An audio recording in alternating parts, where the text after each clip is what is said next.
Halo Bapak Ibu dosen di seluruh Indonesia. Sesuai dengan janji saya pada video pertama, saya akan memberikan persepsi-persepsi dosen tentang linearitas dosen. Yang saya maksud persepsi itu artinya begini, bahwa ternyata di lapangan itu pemahaman para dosen itu berbeda-beda, bahkan bertentangan dengan apa yang dikemukakan di surat edaran dikti tentang linearitas gitu ya. Pertama, ada yang menyatakan bahwa yang linearnya dosen itu hanyalah di program S1-nya.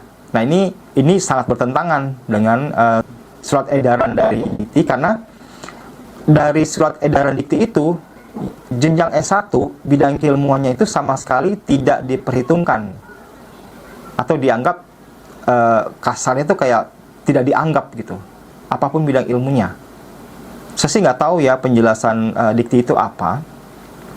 Cuma dosen itu menganggap bahwa kenapa sih S1 yang dianggap sebagai linearitas atau bidang ilmunya dosen itu menggunakan argumentasi tempo belajar atau durasi belajar. Karena 4 tahun, karena lama, maka dianggap pakar atau menguasai begitu.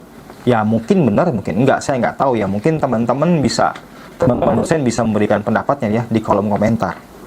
Kalau saya sendiri masih merasa begini, kalau linearitas dosen itu atau pengakuan atas keilmuan dosen itu di jenjang S1-nya, ya berarti sebenarnya kita nggak perlu studi S2 atau S3 lagi gitu.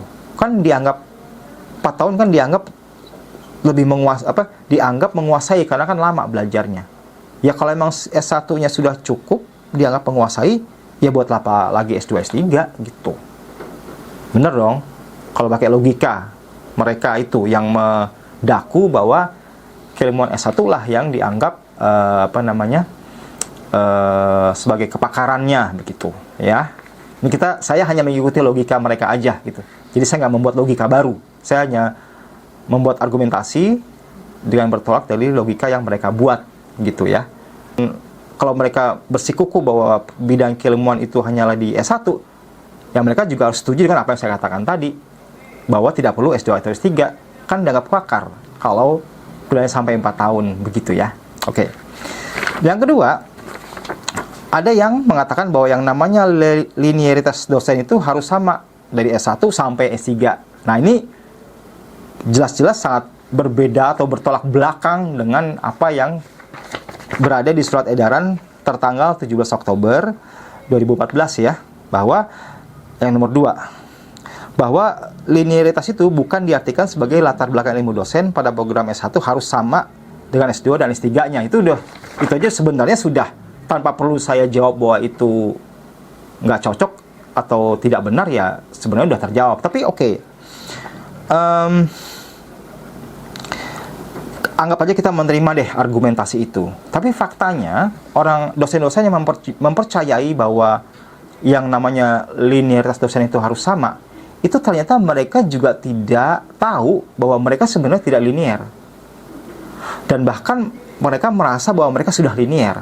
Saya ambil contoh ya. Misalnya ada dosen, dia itu S1 sampai S3-nya itu, S1-nya ya, misalnya dia sastra Indonesia, ilmu murni sastra. Terus S2-nya dan S3-nya pendidikan bahasa Indonesia gitu. Nah, dosen ini menganggap bahwa dia linear. Kenapa? Karena sama-sama di bidang bahasa dan sastra.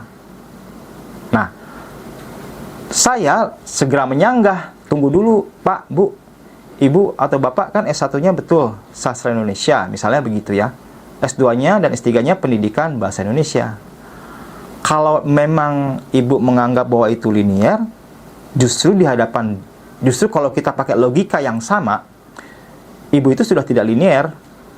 Karena sastra Indonesia itu, sastra yang murni ya, bukan pendidikan, itu berada di dalam rumpun ilmu humaniora.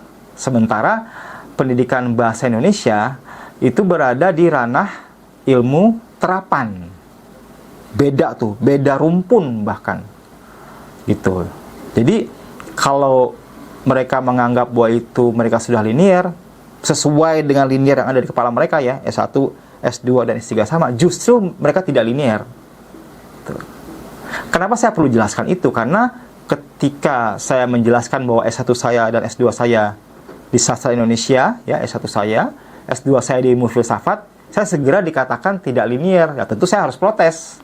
Karena kalau memang setia dengan prinsip linearitas yang harus sama, justru saya linier. Kenapa? Karena ilmu sastra Indonesia gitu ya dan ilmu filsafat itu berada dalam satu rumpun ilmu, yaitu rumpun ilmu humaniora. Jadi justru saya yang linier, mereka yang tidak. Tapi kadang-kadang kalau saya sanggah, saya kasih tahu, itu mukanya kayak nggak suka gitu. Bukan kayak mikir, beda ya. Jadi kayak nggak suka. Terus saya berpikir bodoh amat, dia nggak suka atau nggak, bukan urusan saya gitu. Karena jangan sampai dia salah, terus dia terus berjalan dengan kesalahannya gitu, dan menyebarkan kesalahan itu ke orang lain gitu. Saya pengen kesalahan itu stop sampai di dia aja gitu. Jadi nggak menambah dosa berjamaah, ibaratnya begitu ya. Begitu. Jadi yang punya keyakinan bahwa yang namanya rumpun ilmu itu berdasarkan latar belakang keilmuan saja pun ternyata nggak mengerti banget juga tentang keberadaan keilmuan mereka gitu. Jadi ini memang agak-agak paradoks memang ya, agak problematik gitu. Nah yang ketiga, ada yang mengatakan bahwa yang namanya linearitas ilmu itu adalah selama dosen S1, S2, S3 kan dia menerima berbagai macam mata pelajaran ya, termasuk filsafat ilmu atau dasar-dasar filsafat, Pancasila, mungkin statistik gitu ya. Nah, dari mata kuliah yang pernah dia pelajari selama mereka studi, itu dianggap sebagai linier ketika mendapatkan tugas mengajar sebagai dosen. Jadi kalau misalnya dia dulu S2-nya atau S3 pernah mendapatkan mata kuliah filsafat ilmu, walaupun prodi yang dia ambil ketika S2 atau S3 itu bukan di ilmu filsafat, katakanlah administrasi misalnya, maka dia dianggap linier ketika mengajar mata kuliah filsafat ilmu di jenjang S1. Itu. Nah, kalau saya pribadi sih ya boleh-boleh aja gitu ya, nggak keberatan gitu. Cuma yang harus diperhatikan, kalau menggunakan prinsip linearitas seperti ini, maka potensi terjadi kegamangan di level bawah dalam distribusi mata kuliah itu sangat mungkin terjadi. Karena ada kasus di mana dosen yang justru punya bidang keilmuan yang berkompeten untuk mengajar mata kuliah tersebut malah tidak dikasih. Yang dikasih justru dosen yang tidak punya kompetensinya gitu. Yang saya sebut kompetensinya itu ijazahnya, sebutan program studi di dalam ijazahnya. Jadi kalau dia S2 atau S3-nya itu adalah bunyinya lulus sebagai magister ilmu administrasi atau doktor ilmu administrasi, kan itu kompetensi dia di ilmu administrasi, bukan di ilmu filsafat. Nah, ada kasus di mana justru yang punya latar belakang keilmuan ilmu filsafat ya, lulusan departemen ilmu filsafat, justru tidak diberikan mata kuliah filsafat ilmu. Kenapa ya? Mungkin dari prinsip yang tadi itu, pokoknya mata kuliah yang pernah diajar itu dianggap linier. Nah, akibatnya terjadi anomali gitu, karena ya udah kan dianggap linier kok karena dia pernah mengambil mata kuliah tersebut. Nah, sementara ada bahaya yang mengintai di situ. Kenapa? Karena nanti dosen yang justru punya kompetensi itu mengajar akan berpotensi terhambat ketika mengurus jabatan fungsional gitu. Misalnya mau menjadi guru besar, itu akan terhambat gitu. Karena kok kamu kan S2 atau S3-nya itu kan di ilmu filsafat. Kenapa nggak mengajar mata kuliah misalnya filsafat ilmu gitu. Nah, itu kan akan jadi problem. Anomali itu mungkin bisa terjadi karena berbagai macam faktor gitu. Misalnya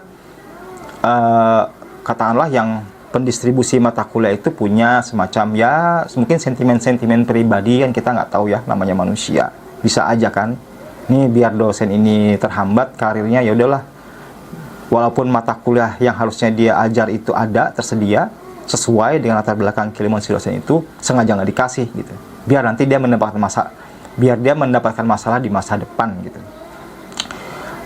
Atau yang kedua, katakanlah kalau kita nggak mau suuzon gitu ya, Ya udah, simply emang ya mungkin dia nggak bisa menggunakan nalarnya untuk membuat skala prioritas gitu. Bahwa walaupun betul mata kuliah yang diajar itu bisa gitu, cuma harusnya dia mampu berpikir bahwa dosen yang sesuai bunyi keilmuan di ijazahnya itu mengajar mata kuliah yang sama dengan latar belakang keilmuan si dosen itu.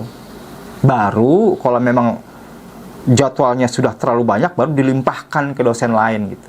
Bahkan kalau mau dibikin skala prioritas tuh begini, harusnya dibuat berjenjang gitu ya.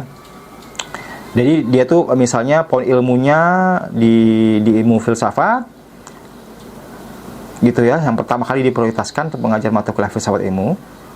Terus kalau sudah mentok kepenuhan di jadwal kebanyakan, lalu dikasih ke level rumpun ilmu. Jadi misalnya dosen lulusan sejarah, sejarah murni ya, pokoknya semua yang di bawah rumpun ilmu humaniora diserahkan dulu ke yang di bawah rumpun humaniora.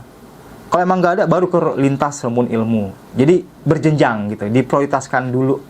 Jadi ada prioritas gitu, yang memang punya kompetensi dulu, baru ke level-level berikutnya, layer-layer berikutnya gitu.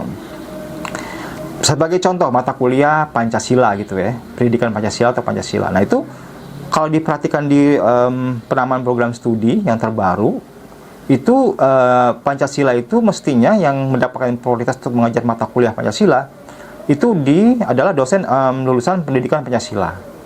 Nah, pendidikan Pancasila ini kan di bawah pohon ilmu pendidikan, dan ilmu pendidikan itu di bawah rumpun ilmu terapan gitu. Nah, itu berjenjang. Jadi katakanlah pertama nih yang harus diprioritaskan mengajar mata kuliah itu adalah lulusan pendidikan Pancasila. Kalau emang nggak ada, maka cari di pohon ilmu pendidikan. Jadi lulusan pendidikan bahasa Inggris, pendidikan bahasa Indonesia, pendidikan sejarah, pendidikan macam-macam, pendidikan TI, pendidikan apapun lah itu, ke situ dulu dikasih distribusinya. Nah kalau emang udah mentok, baru ke level rumpun ilmunya, gitu, ya. Jadi pendistribusian mata kuliah itu terukur gitu, sehingga dapat dipertanggungjawabkan secara administratif ya, dalam rangka mengurus jabatan fungsional, sehingga penjelasannya itu masuk akal gitu, sehingga terhindar dari potensi adanya bias-bias seperti sentimen pribadi atau apapun itu gitu. Nah itu, begitulah persepsi tentang linearitas dosen yang saya temui di lapangan. Semoga ini bisa jadi bahan diskusi dan semoga bisa selesai masalahnya ya, karena artinya saya sih berharap setelah tahun 2024 ini nggak ada lagi problem tentang linearitas dosen gitu ya. Karena jangan lupa, di Cina itu mereka udah bikin matahari buatan gitu, dan kita masih bergulat, dosen di Indonesia masih bergulat, masih bertarung hanya untuk urusan linearitas dosen, hanya untuk sekadar bisa mengajar sesuai dengan bidang keilmuan yang dia miliki.